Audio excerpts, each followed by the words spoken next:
Nirmal rural మండలం అక్కాపూర్ గ్రామంలో శ్రీ రేణుకా ఎల్లమ్మ ఆలయంలో ఆషాఢ మాసాన్ని పురస్కరించుకుని బోనాల పండుగ వేడుకలను ఘనంగా నిర్వహించారు.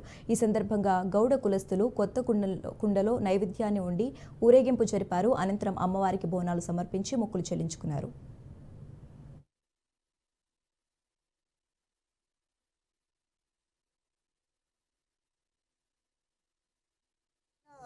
నిర్మించారు. రియల్లీ మన గౌడ్స్కి అందరికీ ఇట్లా నిర్మించడం చాలా అదృష్టకరం నిజంగా. ఎందుకంటే ఎక్కడా కూడా ఏకశిల విగ్రహం లేదండి.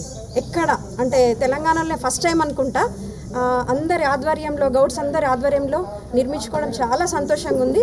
అందులో మేము ఫస్ట్ పండగ చేస్తున్నాము, అంటే మేకలతోని చాలా ఆషాఢ మాసం కాబట్టి ఫస్ట్ బోనం వేస్తున్నాము. అందరము వేయడం చాలా సంతోషకరంగా ఉంది. అందరూ కూడా గౌడ్స్ కులస్తులు అందరూ పెద్ద మొత్తంలో పాల్గొని అమ్మవారి కృపకు పాత్రులు కాగలని సంతోషిస్తున్నాను. నమస్కారం అందరికీ. ఆషాఢ మాసంలో మేము ప్రతి ఇయర్ ఇక్కడ జరుపుకుంటాము. మా పెద్దవాళ్ళందరూ కలిసి ఎల్లమ్మ గుడి నిర్మించారు.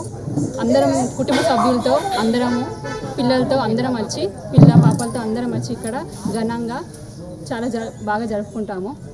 ప్రతి సంవత్సరం ఇలా జరుపుకుంటూ ఉంటాము. సో ఆషాఢ మాసంలో మేము బోనాలు తీసుకుంటూ ఉంటాము. ప్రతి ఒక్క ఇంటి నుంచి ఒక్కొక్క వాళ్ళు వచ్చి బోనాలు తీసుకుంటూ ఉంటారు. ఆహ్లాదకరంగా